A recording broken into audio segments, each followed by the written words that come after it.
ದಾವಣಗೆರೆಯಲ್ಲಿ ರಾಟ್ವೀಲರ್ ನಾಯಿ ದಾಳಿಗೆ ಮಹಿಳೆ ಬಲಿಯಾಗಿದ್ದಾರೆ. 38 ವರ್ಷದ ಅನಿತಾ ಮೇಲೆ ಭೀಕರವಾಗಿ ನಾಯಿ ದಾಳಿ ನಡೆಸಿದೆ. ಕೆಲವು ನಾಯಿಗಳ ಬ್ರೀಡ್ ಇದೆಯಲ್ಲ, ಎಷ್ಟು ಫೆರೋಷಿಯಸ್ ಆಗಿರುತ್ತೆ ಅಂತಂದ್ರೆ ಹೆವಿ ಡೇಂಜರಸ್ ಅವು. ಹೊನ್ನೂರು ಗೊಲ್ಲರಹಟ್ಟಿ ರಸ್ತೆಯಲ್ಲಿ ನಡೆದಿರೋ ಘಟನೆ ಇದು.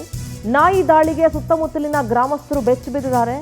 ಸಾಕು ನಾಯಿಗಳನ್ನ ರಸ್ತೆಯಲ್ಲಿ ಬಿಟ್ಟು ಓಡಾಡಿಸ್ತಾ ಇರ್ತಾರೆ ಮಾಲೀಕರು.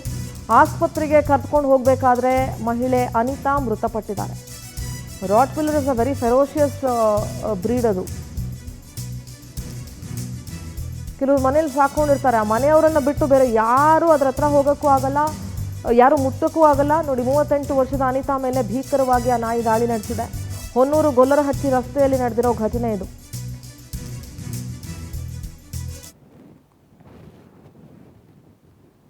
ನೋಡಿ, ಆ ನಾಯಿನೂ ನೋಡ್ತಾ ಇದ್ದೀರಾ. ಈ ಕಡೆ ಬ್ಲರ್ ಆಗಿದೆ ಒಂದು ವಿಜುವಲ್ಲು. ಅದು ಅನಿತಾ ಅವರು ಸಾವನ್ನಪ್ಪಿರೋ ದೃಶ್ಯ. ಅದು ಸಖತ್ ಫೆರೋಷಿಯಸ್ ಬ್ರೀಡ್ ಇದು. ಕೆಲವರು ಸಾಕಿರ್ತಾರೆ, ಬಟ್ ಅದನ್ನಷ್ಟೇ ಜೋಪಾನ ಮಾಡ್ಕೋಬೇಕು. ಯಾಕೆಂದರೆ ಬೇರೆಯವ್ರಿಗೆ ಕಚ್ಚಿ ಅದು ಈ ರೀತಿ ಅನಾಹುತ ಆದರೆ ಈಗ ಒಂದು ಜೀವನೇ ಹೋಗಿದ್ದೀರಾ, ಜೀವನ ಯಾರು ವಾಪಸ್ ತೊಗೊಂಡ್ಬರ್ತಾರೆ ಹೇಳಿ.